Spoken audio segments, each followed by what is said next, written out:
क्या सच में इंडिया की रिलायंस कंपनी अमेरिका में $300 बिलियन की सबसे बड़ी ऑयल रिफाइनरी बनाने जा रही है? और क्या इस डील की वजह से अमेरिकन्स की जॉब्स इंडियंस ले जाएंगे?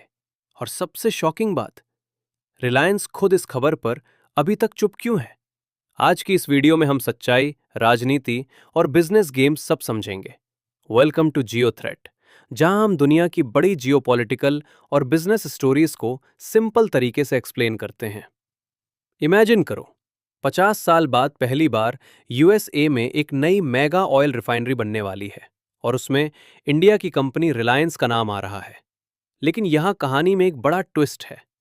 हाल ही में डोनाल्ड ट्रंप ने एक पोस्ट में कहा कि अमेरिका में $300 बिलियन की मैसिव रिफाइनरी डील हो रही है और इस प्रोजेक्ट में इंडिया की सबसे बड़ी प्राइवेट कंपनी रिलायंस भी पार्टनर होगी।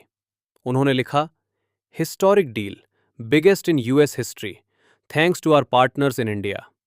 सुनने में तो ये न्यूज़ इंडिया के लिए ह्यूज अचीवमेंट लगती है, लेकिन अगर ये सच में इतनी बड़ी डील है, तो फिर रिलायंस ने अभी तक कुछ कहा क्यों नहीं?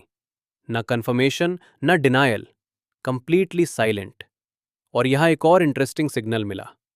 अगर इतनी बड़ी डील फाइनलाइज हो जाती, तो नॉर्मली रिलायंस का शेयर प्राइस ऊपर जाता, लेकिन उसी दिन रिलायंस शेयर्स लगभग 1.5% गिर गए, जिससे एनालिस्ट्स को लगा कि शायद ट्रंप ने अनाउंसमेंट जल्दी कर दी हो या डील अभी फाइनल स्टेज में नहीं है। लेकिन एक सवाल अभी भी बाकी है, यूएसए को रिलायंस की जरूरत क्यों पड़ी? अमेरिका खुद दुनिया की सबसे पावरफुल इकोनॉमी है, तो फिर एक इंडियन कंपनी क्यों? इसका आंसर है एक technical term, Nelson complexity index. ये इंडेक्स बताता है कि कोई रिफाइनरी कितना कॉम्प्लेक्स क्रूड ऑयल प्रोसेस कर सकती है। सिंपल भाषा में समझो, जितना ज्यादा ये स्कोर होगा, उतनी रिफाइनरी खराब क्वालिटी क्रूड ऑयल को भी हाई क्वालिटी फ्यूल में बदल सकती है। और यहीं पर रिलायंस दुनिया में फेमस है।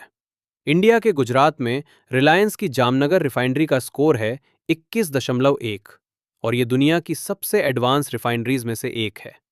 इसका मतलब क्या है?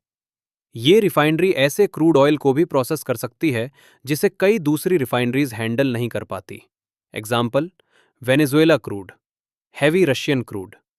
इसी वजह से रिलायंस की टेक्नोलॉजी को ग्लोबल एनर्जी इंडस्ट्री में बहुत रिस्पेक्ट मिलता है। अब इमेजिन करो, अगर यूएसए को वेनेजुएला जैसे हैवी क्रूड से पैसा कमाना है, तो उसे ऐसी रिफाइनरी चाहिए जो उसे एफिशिएंटली प्रोसेस कर सके, और यही एक्सपर्टीज रिलायंस के पास है। इसलिए रिपोर्ट्स के अनुसार अगर टेक्सास में मेगा रिफाइनरी बनती है, तो रिलायंस शायद टेक्नोलॉजी पार्टनर या साइलेंट पार्टनर बन सकता है। लेकिन अभी कुछ भी ऑफिशियली कंफर्म नहीं हुआ है। तो अभी रियलिटी क्या है? 3 पॉसिबिलिटीज हो सकती हैं। 1, डील अभी डिस्कशन स्टेज में है। 2, ट्रंप ने पॉलिटिकल एडवांटेज के लिए जल्दी अनाउंसमेंट कर दी।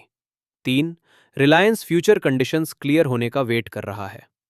एनर्जी पॉलिटिक्स में डिसीजंस बहुत कॉम्प्लेक्स होते हैं, लेकिन एक चीज क्लियर है, आज इंडिया की कंपनीज सिर्फ इंडिया में नहीं, ग्लोबल स्ट्रेटेजिक इंडस्ट्रीज में भी इन्फ्लुएंस दिखा रही हैं।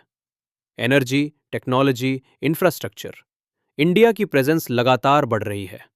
अब आप बताइए, क्या आपको लगता है कि रिलायंस सच में यूएसए की इस मेगा रिफाइनरी प्रोजेक्ट का हिस्सा बनेगा? कमेंट करके जरूर बताइए। और ऐसी ही ग्लोबल पावर मूव्स और हिडन जियोपॉलिटिक्स समझने के लिए सब्सक्राइब करें जियो थ्रेट। हम मिलेंगे अगली वीडियो में।